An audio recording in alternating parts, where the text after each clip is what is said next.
ನಿನ್ನೆ ಬೆಂಗಳೂರಿನಲ್ಲಿ ಚಿನ್ನಸ್ವಾಮಿ ಸ್ಟೇಡಿಯಂನಲ್ಲಿ IPLನ ಸೆಲೆಬ್ರೇಷನ್ನ ಸಂದರ್ಭದಲ್ಲಿ ಆದಂತ ಕಾಳು ತುಳಿತ ನಮಗೆಲ್ಲರಿಗೂ ದುಃಖ ತಂದಿದೆ. ಯಾವುದೇ ಪೂರ್ವ ತಯಾರಿ ಇಲ್ಲದೇನೆ ಸರ್ಕಾರ ಇದ್ದಕ್ಕಿದ್ದಾಗೇನೆ ಸರ್ಕಾರ ಏನೋ ದೊಡ್ಡಸ್ತಿಕೆ ಮಾಡಬೇಕು ಅನ್ನುವಂತ ಕಾರಣಕ್ಕಾಗಿ ವಿಧಾನಸೌಧದ ಮೆಟ್ಟಿಲುಗಳ ಮೇಲೆ ಮತ್ತು ಚಿನ್ನಸ್ವಾಮಿ ಸ್ಟೇಡಿಯಂ ಎರಡೂ ಕಡೆ ಸೆಲೆಬ್ರೇಷನ್ ಅನ್ನ ಆಚರಣೆ ಮಾಡೋದಕ್ಕೆ ಯೋಚನೆ ಮಾಡಿತು. ನಾನು ಸರ್ಕಾರಕ್ಕೆ ಕೇಳುವಂತ ಪ್ರಶ್ನೆ ಅಂದ್ರೆ, ಈ ಸೆಲೆಬ್ರೇಷನ್ ಅನ್ನ ಯಾಕೆ ಮಾಡಿದ್ರಿ? ಇದೊಂದು ಖಾಸಗಿ ಟೀಮ್ಗಳು ಹಣಕ್ಕಾಗಿ ಅವರ ಆಟವನ್ನ ಅವರು ಆಡ್ತಾರೆ. RCB ಗೆಲ್ತು ಕೂಡ ಜನ ರಾತ್ರಿನೇ ಅವರಷ್ಟಕ್ಕೆ ಅವರು ಸೆಲೆಬ್ರೇಟ್ ಮಾಡಿದ್ರು. ಸರ್ಕಾರ ವಿಧಾನಸೌಧದ ಮುಂದೆ ಸೆಲೆಬ್ರೇಷನ್ ಮಾಡುವಾಗ ಯಾವುದೇ ಮಾಹಿತಿಯನ್ನ ವಿರೋಧ ಪಕ್ಷದ ನಾಯಕರಿಗಾಗ್ಲಿ, ಪ್ರೋಟೋಕಾಲ್ ಪ್ರಕಾರ ಆಗ್ಲಿ, DPRಗಾಗಲಿ ಹೇಳಿತ್ತ? ಯಾವ ಆಧಾರದಲ್ಲಿ ನೀವು ವಿಧಾನಸೌಧದ ಸ್ಟೆಪ್ಗಳ ಮೇಲೆ, ಮೆಟ್ಟಿಲುಗಳ ಮೇಲೆ ಮಾಡಿದ್ರಿ? ಈ ಮೆಟ್ಟಿಲುಗಳಲ್ಲಿ ಯಾರಿದ್ರು? ಈ ಮೆಟ್ಟಿಲುಗಳಲ್ಲಿ ಸರ್ಕಾರದ ಮಂತ್ರಿಗಳ ಮಕ್ಕಳಿದ್ರು. ಅವರನ್ನ ಹೈಲೈಟ್ ಮಾಡೋದಕ್ಕಾಗಿ ಅಥವಾ ಅವರ ಒತ್ತಡದಿಂದ ನೀವೇನಾದ್ರೂ ಸೆಲೆಬ್ರೇಷನ್ ಮಾಡಿದ್ರ? ಅಲ್ಲಿಂದ ಚಿನ್ನಸ್ವಾಮಿ ಸ್ಟೇಡಿಯಂಗೆ ನೀವ್ ಯಾಕೆ ಬಂದ್ರಿ? ಅಲ್ಲಿ ಉಪಮುಖ್ಯಮಂತ್ರಿಗಳೇ ಆ ಕಪ್ಪನ್ನು ಎತ್ಕೊಂಡು ಅದಕ್ಕೆ ಚುಂಬಿಸ್ಕೊಂಡು ಅದನ್ನು ಓಡಾಡಿಸುವಂತ ಅಗತ್ಯ ಏನಿತ್ತು?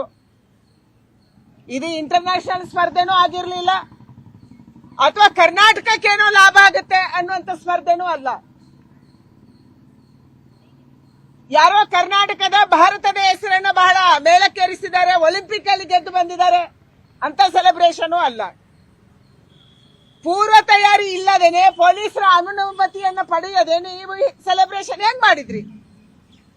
ಯಾವ ಆಧಾರದಲ್ಲಿ ಮಾಡಿದ್ರಿ? ಜನರ ಪ್ರಾಣಕ್ಕೆ ಯಾರು ರಕ್ಷಕರಿದ್ರು? ಇಷ್ಟೊಂದು ದೊಡ್ಡ ಸಂಖ್ಯೆಯಲ್ಲಿ ಜನ ಬರ್ತಾರೆ ಅಂದ್ಮೇಲೆ ನೀವು ಪೊಲೀಸರ ಪರ್ಮಿಷನ್ ಅನ್ನು ಯಾಕೆ ತಗೊಂಡಿಲ್ಲ? KCAಗೆ ಗೊತ್ತಿಲ್ಲ, ಪೊಲೀಸರಿಗೆ ಗೊತ್ತಿಲ್ಲ, DPRಗೆ ಗೊತ್ತಿಲ್ಲ, ಯಾರಿಗೂ ಗೊತ್ತಿಲ್ಲ.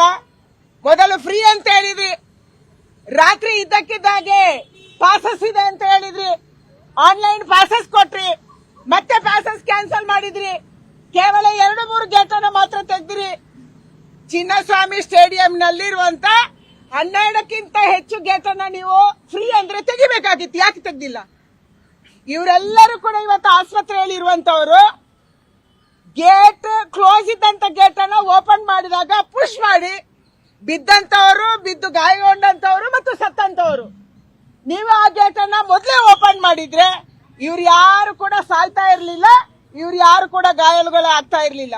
ಅವರ ಬದುಕಿಗೆ ಯಾರು ಹೊಣೆ? ಇವತ್ತು ಹಲವಾರು ಜನ ಸ್ಟೂಡೆಂಟ್ಸ್ ಇದ್ದಾರೆ, ಚಿಕ್ಕ ಮಕ್ಕಳನ್ನ ತಂದೆ ತಾಯಂದ್ರು ಕಳ್ಕೊಂಡಿದ್ದಾರೆ.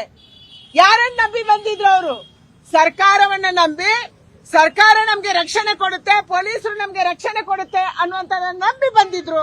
ಆದ್ರೆ ನೀವು ಮೋಸ ಮಾಡಿದ್ರಿ. ಈ ಸರ್ಕಾರ ಒಂದು ಕೊಲೆಗಡುಕ ಸರ್ಕಾರ.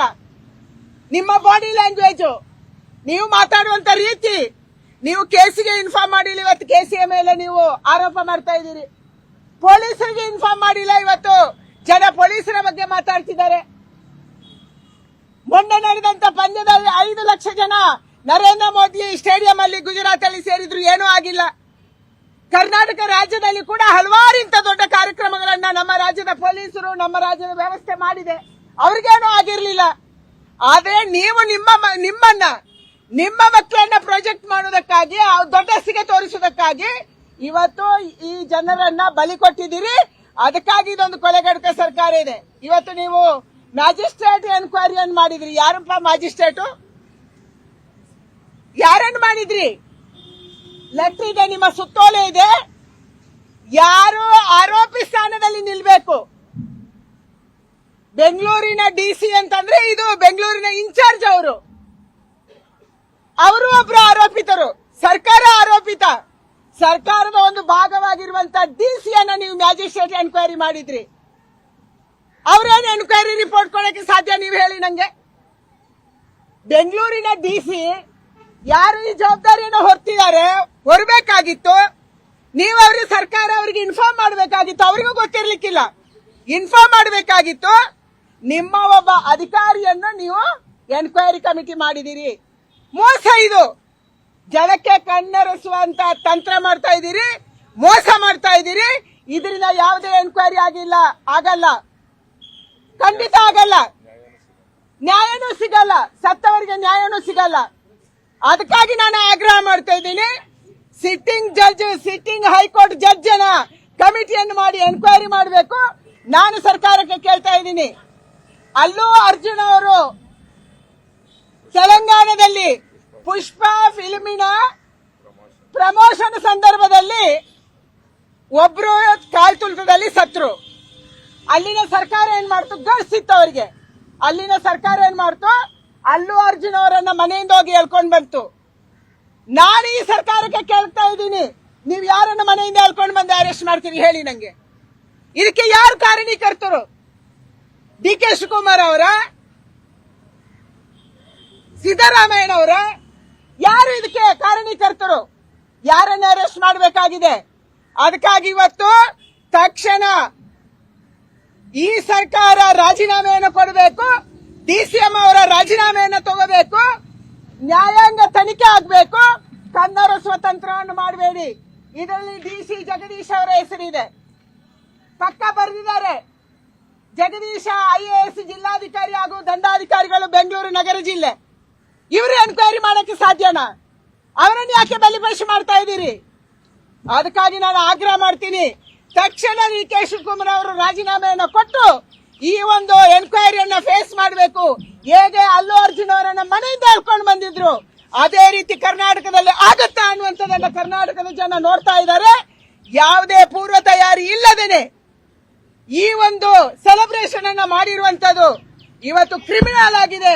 ಅದಕ್ಕೆ ನಾನು ಆಗ್ರಹ ಮಾಡ್ತೀನಿ, ತಕ್ಷಣ ರಾಜೀನಾಮೆ ಕೊಡಿ, ತಕ್ಷಣ ಎನ್ಕ್ವೈರಿಯನ್ನ ಫೇಸ್ ಮಾಡಿ.